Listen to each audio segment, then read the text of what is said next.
तो पूर्ण त्या ह्याला पकडल्या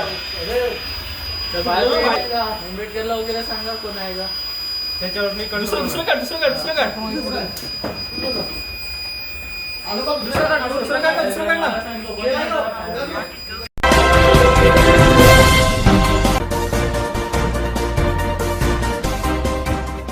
पालघर पंचायत समिती कार्यालयाच्या पहिल्या माळ्यावर असलेल्या महिला बाल विकास विभागाच्या एकात्मिक बाल विकास प्रकल्प अधिकारी कार्यालयाला अचानक आग लागली। या आगीमध्ये कार्यालय पूर्णपणे जळून खाक झाले आहे। आज सकाळी 21 मेला 10च्या सुमारास ही आग लागल्याचा अंदाज वर्तवण्यात येत आहे। सकाळी कार्यालयीन वेळ असली तरी अधिकारी कर्मचारी कार्यालयात नसल्यामुळे जीवितहानीचा अनर्थ टळला। सुदैवाने यामध्ये कुठल्याही प्रकारची जीवितहानी झाली नाही।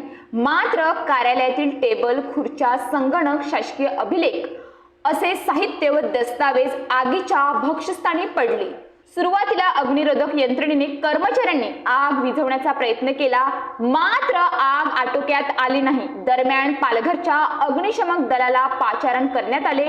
पालघरच्या अग्निशमक दलाने शर्थीचे प्रयत्न करून आग आटोक्यात आणली। तोवर अंगणवाडी सेविका मदतनीस पदाच्या नवीन भरतीच्या फायली तसेच जुने अभिलेख पूर्णपणे जळून खाक झाले अशी माहिती मिळाली आहे। ही आग शॉर्ट सर्किटने लागल्याचा प्राथमिक अंदाज वर्तवला जात आहे व पुढील तपास पालघर पोलीस करत आहेत। News police reporter Nadeem Shaikh, Palghar.